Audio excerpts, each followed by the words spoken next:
राजधानी दिल्ली से, जहां देश की संसद है, वहां से 1565 किलोमीटर दूर हम इस वक्त हैदराबाद शहर में मौजूद हैं।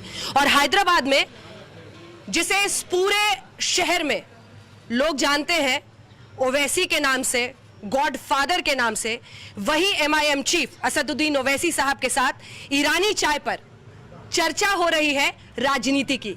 इस चाय में और उस चाय में कहते हैं जमीन आसमान का फर्क है। उसी को समझने की कोशिश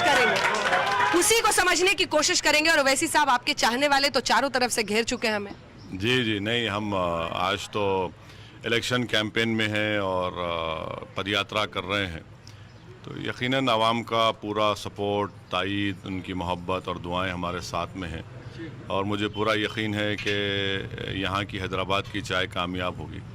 1565 किलोमीटर दूर और आपके चाहने वाले यहाँ पर, लेकिन दिल्ली से यहाँ पहुँचते पहुँचते ओवैसी साहब भी लगता है बदलते। हर तरह का सवाल पूछने की इजाजत होगी ना मुझे? हाँ, पूरा, आपको पूरी इजाज़त है, जिस तरह के भी सवाल पूछने हो। बिल्कुल, आप मीडिया आज़ाद है, आप पूरा पूछिए। तो पहला सवाल ये, बीजेपी के पास राष्ट्रवाद है, भारत माता की जय है, आपके पास क्या है ओवैसी साहब?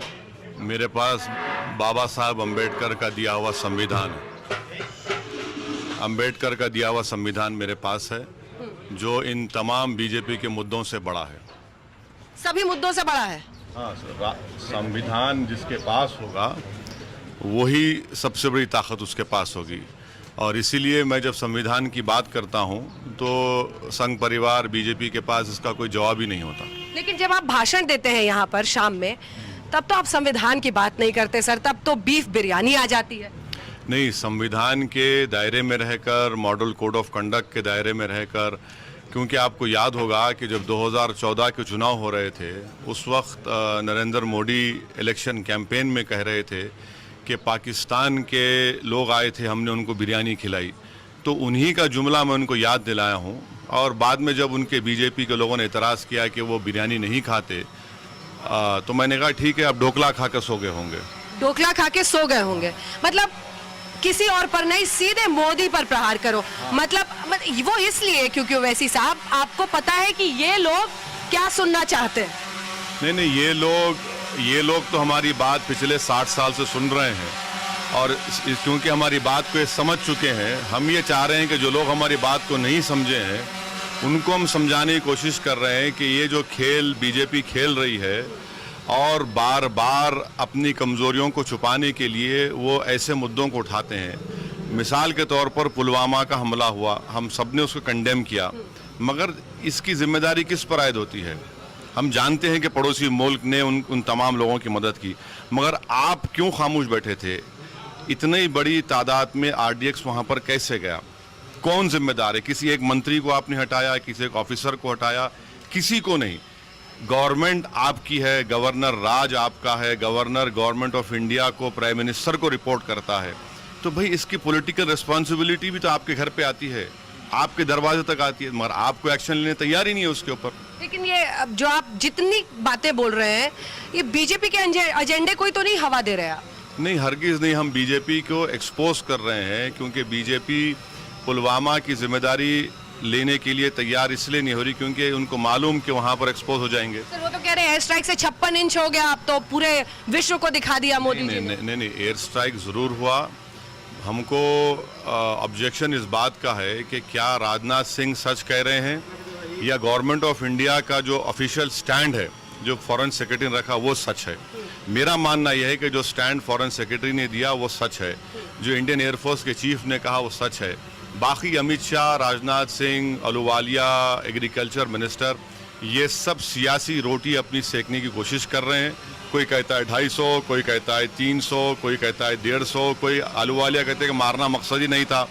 तो अब ये अपनी सियासी रोटी सेक रहे हैं, तो इसीलिए पुलवामा को लाकर बताना ज़रूरी है कि इनकी गलती की वजह से RDX वहाँ तक पहुँचा।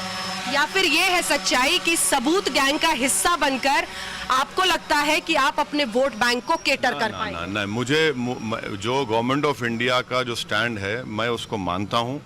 जब बालाकोट हुआ मैंने कहा कि हम गवर्नमेंट के साथ हैं।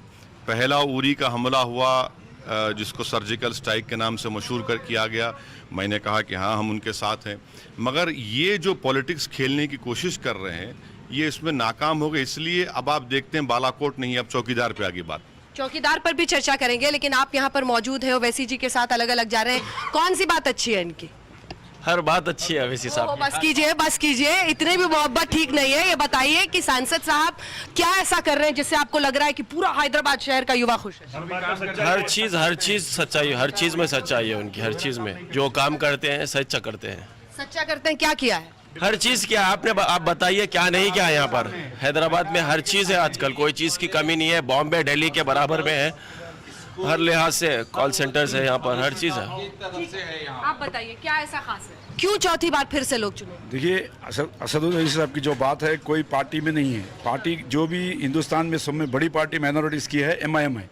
तो जितने भी सपोर्ट हम करते हैं वो पब्लिक को, आवाम को और माइनॉरिटी को फायदा होता है, इसलिए हम लोग यहाँ भाषण के फैन हैं इनके, हाथ उठाइए। तभी मोदी पर हमला?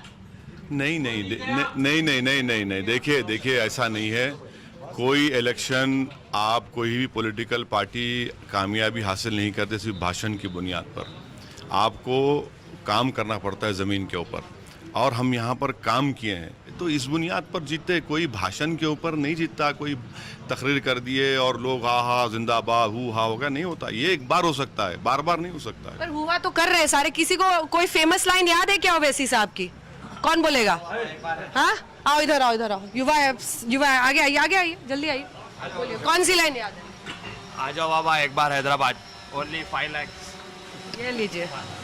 नहीं, देखिए इसमें क्या है मालूम, इसमें आपका भी योगदान है, क्योंकि आप लोगों ने हमारे को इतना मशहूर कर दिया टीवी पर, ये सब चला कर एक और भड़काऊ भाषण, एक और ऑब्जेक्शनेबल बात ओवैसी ने कह दी।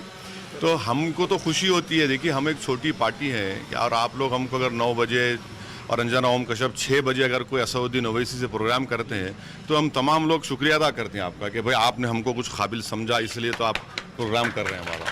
तो ये हमारे लिए बड़ी एजाज़ की बात है, ऑनर की बात है। आपको कंट्रोवर्सी का विवाद बनने में मतलब कोई परेशानी नहीं है? नहीं मैडम, कंट्रोवर्सी तो ज़िंदगी का दूसरा नाम कंट्रोवर्सी है। अब कौन बचेगा उससे? और आज के ज़माने में तो ऐसा है ना कि पॉलिटिक्स में आपको सच्चाई कहने की बहुत ज़रूरत है, और जब हम सच्चाई कहते हैं और उस पर लोग बोलते हैं आपने क्यों कहा ये, अब मिजाज तो ये बन चुका है कि अगर आप मोदी के ख़िलाफ़ बोलेंगे तो एंटी नेशनल हो गए, अगर आप मोदी के बारे में कुछ कहेंगे तो बोलते हैं पाकिस्तान चले जाओ। तो ये मिजाज को तो हम बर्दाश्त नहीं करेंगे, हम बोलेंगे बराबर, और इन लोगों को भी इख्तियार है अपनी बात कहें, हम अपनी बात रखेंगे। क्या आपको लगता है कि इनकी आवाज बनने के लिए मोदी को एक बात याद रखिए कि हमारे MLA साहब मुमताज़ खान साहब हैं, मैं अपने बचपने में हमारे घर के पास, और जो जनरेशन MLA साहब का है, हमारे घर के सामने आकर RSS के लोग पुकारते थे कि मुसलमान कब्रस्तान या पाकिस्तान। जब हमारे घर के बड़े निकलते थे वहाँ से चले आते थे, तो हमने अपने कानों से ये जुमले सुने हैं। और गुरुग्राम में जो परसों जो वाक़या हुआ, चाहे क्रिकेट मैच का झगड़ा क्यों होगा, मगर ये जुमला क्यों अदा करना पड़ता है उनको कि भाग पाकिस्तान। भाई हमको क्या करना है पाकिस्तान से? आप यहाँ इतने लोग हैं, आप पूछ लीजिए किसी को 1% पाकिस्तान से मोहब्बत नहीं है, किसी को नहीं है। हम जानते नहीं है पाकिस्तान को, हमारे ख्वाबों गुमान में नहीं है, मगर बार बार हमको याद दिलाते। इस जगह पर तो हमने पाकिस्तान के आइडियोलॉजी को रिजेक्ट किया, मगर ये जो सोच हमारे मुल्क में पैदा हो चुकी है कि बस कोई जिसको दाढ़ी वाला दिखा, मुसलमान दिखा, पहले मारो उसको, मार के बोल भाग पाकिस्तान। अरे भाई साहब, पाकिस्तान से हमको क्या लेना देना है? ये भी तो आपको पता है सर, ये उनकी पॉलिटिकल पोस्चरिंग है। उनको पता है? नहीं, पॉलिटिकल पोस्चरिंग हरगिज़ नहीं है ये देखिए, जब से ये यकीनन इसमें ज़्यादा इजाफा 5 साल में हुआ है, मगर मैं पिछले 20 साल से सुन रहा हूँ। ये सोच को बदलना पड़ेगा।